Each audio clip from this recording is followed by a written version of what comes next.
Everybody, thanks for being with us here on this edition of Facebook Live.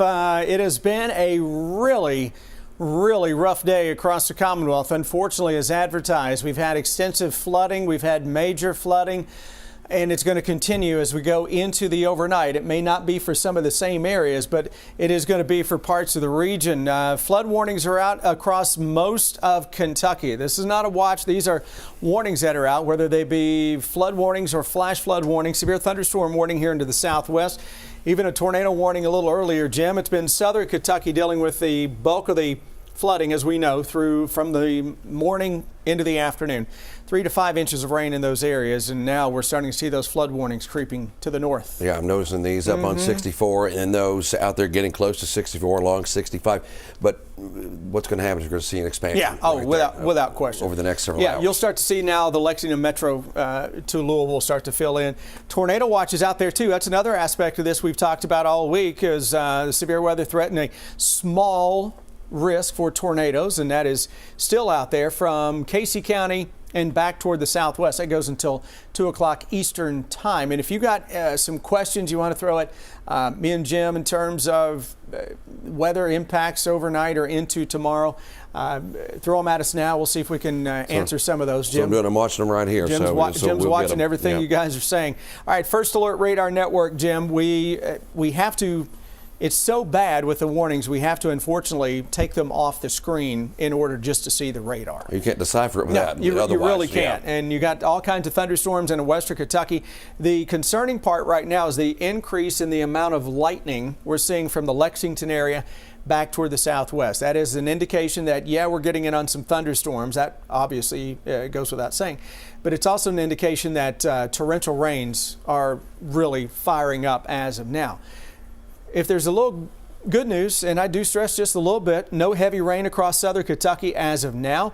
Got a shower between Manchester and Hyden here along the Hal Rogers Parkway, and north we go toward the Mountain Parkway. That's where everything starts to fill back in with showers, thunderstorms moving over the same areas. We're especially concerned with this area from parts of Estill County into Powell County, southern Montgomery County, over into Bath and Rowan, and part of Menifee as well, as those storms, Jim, are training. They're moving over the same areas one right after another. And that can add up to some very quick rainfall totals. One of the questions that is coming in is my location. What's going to happen? Yeah. So what's going to happen is we're going to see more of these showers, thunderstorms that are out ahead of it, and then we'll get the main push, which Chris is going to show you here in just a second. And so it's for everybody. So if you're watching us right now in Lexington, Nicholasville, Richmond, Georgetown, and back to the west, it's not as heavy as what it was in a lot of cases, but we're seeing the rain getting back into northern Fayette County. Look back to the southwest of Harrodsburg and Danville. Thunder and lightning here. We got all kinds of thunderstorms that are strong right now, and the chances there for some pretty good winds, but that torrential rain aspect with these storms, Jim, coming out of Shelby County into Franklin, Anderson, and Mercer, and back into Washington. Yeah, that's likely to cause some high water concerns very shortly, and especially in this particular area where you're getting in on the heaviest rain. It could really push those rain gauges up a little bit, and we could see some of those warnings start expanding into this area very soon. Could be an inch or two of rain just with that. And then that little cell, check that out, north of 150 there. Heading to the northeast. That's going into Mercer County and toward Lexington. Toward Lexington. And again, that's starting to heat up a little bit with lightning as well. So thunderstorm. Little cell near E-Town, not severe right now. That goes back into western Kentucky, where we're seeing in Hopkinsville toward Clarksville, Tennessee. All kinds of thunderstorms here that are racing their way toward the east. We've had tornado warnings, and we continue with some tornado warnings between Jackson, Tennessee and Nashville right now, as that line continues to race toward the east and northeast ahead of that low pressure.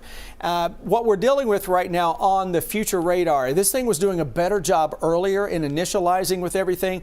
Right now what we're seeing though is that line of thunderstorms slowly works into eastern Kentucky through the overnight. So across the southeast, you got a break for the next several hours, then another round comes your way overnight, and through tomorrow, believe it or not, it's going to snow. And we may pick up on some slushy accumulations for a while, middle of the morning into the afternoon tomorrow, as wraparound snows and wind crank and temperatures drop. And then as we go through tomorrow afternoon, Northwest winds are going to create all kinds of snow showers, maybe a few snow squalls into the evening, and light accumulations are possible across the entire Commonwealth during that time. I see something has your attention over there. Well, I was looking at some of the flood information for the one of the questions was from Lauren. Lauren said the river here in Breathitt County won't crest until tomorrow, and then asks, this isn't as bad as 2021, 2022, correct? Well, the projected flood area is going to be around 37.3 feet. And right off the top of my head, I can't remember what the level was before, but this is still going to put you in a high end of moderate category, which is going to cause some issues. And we already know they're having some issues around the city of Jackson right now. Panbowl Lake too. Right. So with more rain on the way, we could run into even more issues out there for sure. So again, I can't think off the top of my head the specific numbers to compare that, Chris. Yeah, and Jim, again, behind this, we were just to get back to what finishing my thought was that chance for some snow tomorrow with slushy accumulations that can show up across parts of our region, actually much of our region. So again, that future radar now showing those showers, thunderstorms back here to the west, but the overall setup continues with that line of thunderstorms into western Kentucky. I almost want to say, I started to say racing toward the east. They're not racing toward the east. They're very slowly moving to the east and northeast and across the Lexington Metro, Jim. Things are going to go downhill very quickly over the next 1 to 2 hours, where we could pick up between now and midnight. I could see some of the bluegrass region 1 to 3 inches of rain just between now and midnight. So you're talking here in Lexington, you're talking into Scott County. Yeah. I mean, for the people out there, they want to know specific counties. Yeah, what do you think about the range for that 1 to 3? Sure. Like who would be included? Yeah, I think just about all of the Lexington Metro, and then south and southwest from there. And the farther southeast you go, your break is going to extend into 3-4 o'clock in the morning, and then you get another inch of rain after that. So the threat for flooding is going to continue all night long, and it's not just for the flash flooding, it is for the river flooding that has a longer shelf life that'll go likely into early next week, especially the farther downstream you are with some of those rivers. So no matter where you are tonight throughout central and eastern Kentucky, you have the threat for flooding. And some of that is going to occur in the middle of the night when folks are asleep and not paying attention. That is the absolute worst time of day for severe weather or flooding. And it's the middle of the night when, again, we're trying to get some sleep. We may not be paying attention to what's going on. So just keep a weather eye out. And we're going to be here pretty much all night long as it stands now. We'll have the very latest. I think we got team coverage, Jim, coming up here a little bit now. We're almost 10 o'clock on the CW Lexington.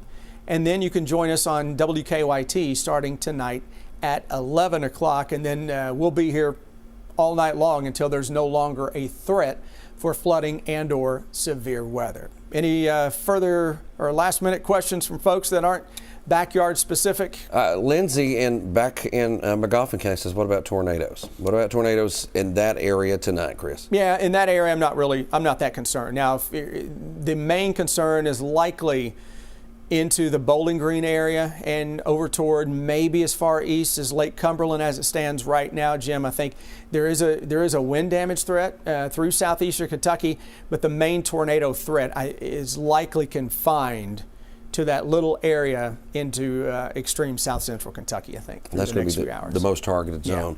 And then how much more, just looking at some of the data, the big question is how much more can folks along the Mountain Parkway and points to the east, how much will they likely end up with? I think you get another at least 1 to 2 inches of rain overnight and tomorrow morning, which would be more than enough to create some more issues.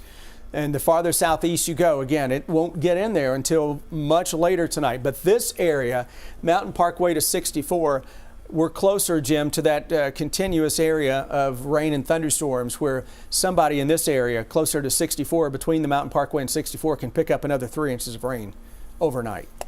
That's a lot. That's a lot of rain on top of what you've already got. It was already a lot before we got what we got, because we've been so saturated here lately. And that's, Chris, that's basically what a lot of people are wanting to know. They just want to know what's going to hit me, what's happening here. And we feel you. Of course, I get it. We feel you, absolutely. And just to give a broad view again before we kind of get back to letting you do what it is you do on Facebook on a night like this. And I know a lot of you guys are just tuned tuned in and glued to weather situations right now. We have numerous counties that are under flood warnings, and severe thunderstorm warnings are out here into western Kentucky.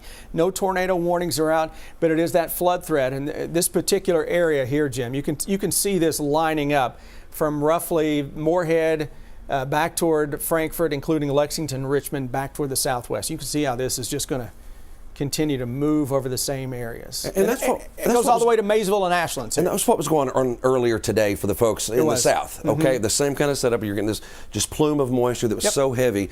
This is what's setting up shop here. And we've been highlighted not only by us talking about it, but on the national level, they're watching this area for significant flooding. Yep, and potential life-threatening flooding, which unfortunately we've already seen across southeastern Kentucky. All right, we'll see you on WKYT News at 10 on the CW Lexington, WKYT News at 11 on WKYT, and we'll be back on Facebook Live periodically through the overnight and with cut-ins on WKYT as needed. Stay safe out there, everybody.